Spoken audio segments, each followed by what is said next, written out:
आप सभी का स्वागत है एग्जाम क्लस्टर झारखंड में।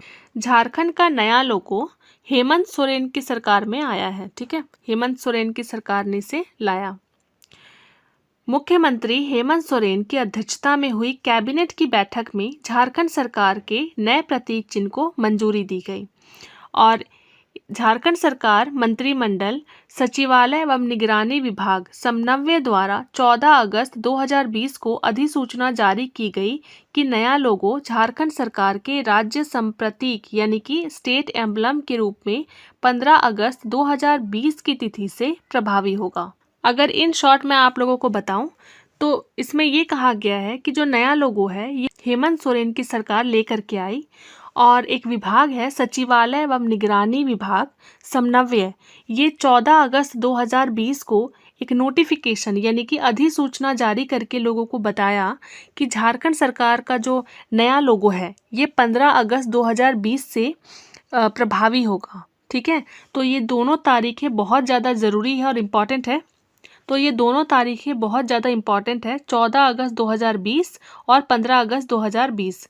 14 अगस्त 2020 को तो अधिसूचना जारी करके इन्फॉर्म किया गया था, लेकिन 15 अगस्त 2020 को ये प्रभावी हुआ, यानी कि उस दिन से ये लोगो जो झारखंड का नया लोगो है ये प्रभावी हो गया। अब आप लोगों के दिमाग में ये क्वेश्चन आना चाहिए कि जो नया लोगो है इसका उद्घाटन कहाँ से हुआ और किसने किया, तो उसका आंसर अभी देख लेते हैं। इसका उद्घाटन रांची के आर्यभट्ट सभागार से हुआ। ठीक है, तो झारखंड सरकार का नया लोगो जारी किया गया आर्यभट्ट सभागार से और जिसका अनावरण यानी कि इसका मतलब होता है उद्घाटन, या अगर इंग्लिश में बोले तो अनकवरिंग। ठीक है, तो ये किया था आपका राज्यपाल द्रौपदी मुर्मू ने। ये भी इम्पॉर्टेंट है कि इसका अनावरण किसके द्वारा हुआ था, द्रौपदी मुर्मू के द्वारा। और द्रौपदी मुर्मू नवी राज्यपाल थी। अब प्रेजेंट में 10वें राज्यपाल है रमेश बैस। ठीक है, तो अब राज्यपाल चेंज हो चुका है और ये करंट में क्वेश्चन बन सकता है। आगे देखते हैं। इस मौके पर सीएम हेमंत सोरेन ने राज्य के नए प्रतीक चिन्ह के बारे में विस्तार से समझाया। सीएम ने बताया, नया प्रतीक चिन्ह राज्य की संस्कृति, यहाँ की जीवन शैली, यहाँ के पर्यावरण, यहाँ की ताकत और खूबसूरती को अपने आप में समेटे हुए है। यानी कि अगर हम पुराने लोगों की बात करें तो यानी वो पुराना लोगो इन सब चीज़ों को नहीं प्रदर्शित करता था, इसीलिए तो नए लोगों को लाने की ज़रूरत पड़ी ना। तो पुराने वाले लोगों में इन सब चीज़ों की कमी थी, तो इसीलिए नए लोगों को लाया गया। और ये नया लोगो ये सभी चीज़ें हमारे जो राज्य में हैं वो सभी चीज़ों को दिखाता है, जैसे कि राज्य की संस्कृति को दिखाता है, यहाँ की जीवन शैली को दिखाता है, यहाँ के पर्यावरण को दिखाता है, यहाँ की ताकत और खूबसूरती को दिखाता है। ठीक है, तो इसीलिए नए लोगों को लाने की ज़रूरत हुई थी। और भी एक इम्पॉर्टेंट बात है जो कि कोई नहीं बताता है। ठीक है, जो झारखंड का नया लोगो है इसे डिज़ाइन किसने किया इस बारे में कोई भी जानकारी नहीं है, लेकिन जो पुराना वाला लोगो था उसको डिज़ाइन किया था अमिताभ पांडे ने। ठीक है, तो इस वाले नए लोगो का डिज़ाइन किसने किया इसके बारे में कोई भी जानकारी नहीं है। नया प्रतीक चिन्ह का विन्यास वृत्ताकार है, यानी कि ये जो नया लोगो है इसका शेप कैसा है, इसका शेप सर्कुलर है। ठीक है, जो राज्य की प्रगति का प्रतीक है। नया प्रतीक चिन्ह में कुल 7 वृत्ताकार घेरों की संख्या है। जो गोल है इसमें भी आपको 7 सर्कल दिखेंगे अंदर की तरफ। इसे 205 दिनों में तैयार किया गया, यानी इस नए लोगो को बनाने के लिए 205 दिन लगे। अब इन 7 वृत्त को देख लेते हैं कि इनमें क्या क्या है। ठीक है, तो हमारा पहला वृत्त है जो कि आपको बाहरी, सबसे बाहरी वृत्त है ना, इसकी बात कर रही हूँ। तो ये पूरी तरीके से खाली है, इसमें किसी भी तरीके की कोई भी आकृति नहीं है। ठीक है, तो ये पूरी तरीके से ब्लैंक है। नेक्स्ट है दूसरा वृत्त।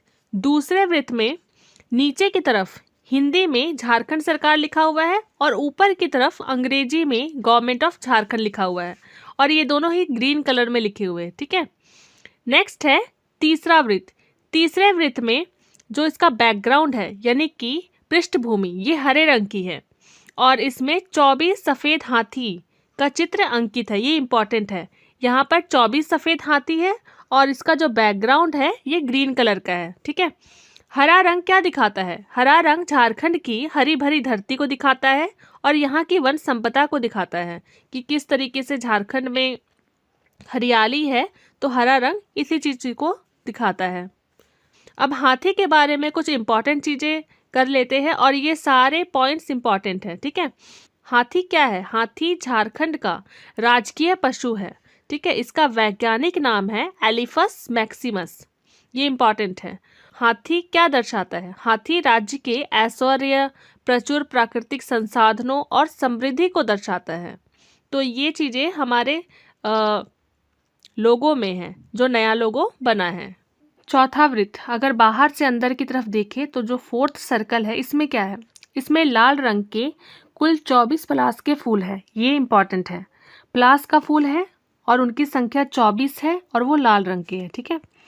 यह राज्य का राजकीय फूल है। पलास का फूल झारखंड राज्य का राजकीय फूल है। इसका वैज्ञानिक नाम ब्यूटिया मोनोस्पर्मा है, ये भी इंपॉर्टेंट है कि पलास के फूल का वैज्ञानिक नाम क्या है। इसका लाल रंग आग एवं क्रांति का प्रतीक है, जो बताता है कि झारखंड के लोगों में संघर्ष की अद्भुत क्षमता है। साथ ही यह राज्य के प्राकृतिक सौंदर्य को भी दर्शाता है। तो ये भी इम्पॉर्टेंट है कि लाल रंग का क्या मतलब है। कुछ इम्पॉर्टेंट पॉइंट है जो मैंने नोट में लिख दिए हैं। पलास एक वृक्ष है जिसका फूल बहुत ही आकर्षक होता है, इसीलिए इसे जंगल की आग भी कहा जाता है, ये इम्पॉर्टेंट है। पलास का फूल उत्तर प्रदेश का भी राज्य फूल है, ठीक है। यानी कि जैसे हमारा झारखंड का तो ये है ही राजकीय फूल, और ये उत्तर प्रदेश का भी राजकीय फूल है, ठीक है। तो मैंने कोशिश यही की है कि अगर इस टॉपिक से क्वेश्चन आता है तो इससे रिलेटेड मैं सारे क्वेश्चन आपको करवाऊं, ताकि क्वेश्चन आपका छूटे ना। एक लता पलास भी होता है जो 2 प्रकार का होता है, एक तो लाल फूलों वाला और दूसरा सफ़ेद फूलों वाला। एक पीले फूलों वाला पलास भी होता है। आगे देखते हैं पांचवा वृत्त। पांचवा वृत्त अगर आप बाहर से अंदर की तरफ देखें तो जो पांचवा सर्कल है उसमें सौरा चित्रकारी के 24 नृत्य जोड़े को दर्शाया गया है, ठीक है। ये इंपॉर्टेंट है। टोटल 48 है, लेकिन अगर जोड़ा पूछा जाए तो 24 है, जो राज्य के लोक संस्कृति को दर्शाता है, ये भी इम्पॉर्टेंट है। अब थोड़ा सौरा चित्रकारी के बारे में देख लीजिए, क्योंकि ये भी इम्पॉर्टेंट है। सौरा चित्रकारी ओडिशा के लाउदा आदिवासियों द्वारा घरों की दीवारों पर बनाई जाने वाली चित्रकारी है। जैसे कि आप लोग देख सकते हैं, ये चित्रकारी लाउदा आदिवासी जो कि उड़ीसा में रहते हैं, ये लोग अपने घरों की दीवारों को सजाने के लिए सौरा चित्रकारी करते हैं। आगे बढ़ने से पहले क्विक रिवीजन छोटा सा कर लेते हैं। पहला सर्कल, जो पहला वृत्त था, वो बिल्कुल खाली था और दूसरे वृत्त में झारखंड सरकार और गवर्नमेंट ऑफ झारखंड लिखा हुआ था। थर्ड सर्कल में जो बैकग्राउंड था वो ग्रीन कलर का था और उसमें सफ़ेद हाथी अंकित थे और उनकी संख्या 24 थी। चौथे वृत्त में उसमें पलास के फूलों को अंकित किया गया है और जिनकी संख्या 24 है। पांचवें वृत्त में सौरा चित्रकारी है जिनकी संख्या 24 है अगर जोड़ा पूछे तो, लेकिन अगर कुल पूछे तो उनकी संख्या 48 है। छठा वृत्त, छठे वृत्त का जो बैकग्राउंड है यानी कि पृष्ठभूमि, ये भी हरे रंग की है और इसमें 60 सफ़ेद गोलों को अंकित किया गया है। सातवां वृत्त, सातवां वृत्त, इस वृत्त में भारत का राष्ट्रीय चिन्ह अशोक स्तंभ उत्कीर्ण है तथा अशोक स्तंभ के नीचे सत्यमेव जयते लिखा हुआ है। यह राज्य के संप्रभु शक्ति का घोतक है और देश के विकास में झारखंड की भागीदारी को प्रदर्शित करता है। कुछ इंपॉर्टेंट पॉइंट है जो मुझे लगा इम्पॉर्टेंट है, ठीक है। जैसे कि जो सत्यमेव जयते है, जो अशोक स्तंभ के नीचे लिखा हुआ है सत्यमेव जयते, तो ये हमारा मुंडक उपनिषद से लिया गया है। ये शब्द मुंडक उपनिषद से लिया है। तो ये टॉपिक यहाँ पर ख़त्म हो जाता है, ठीक है। और आप इस टॉपिक से रिलेटेड MCQ यूट्यूब में सर्च करके MCQ लगाने की कोशिश कीजिएगा, देखिएगा कि आपसे क्वेश्चन बन रहा है कि नहीं। तो मिलते हैं नेक्स्ट क्लास में।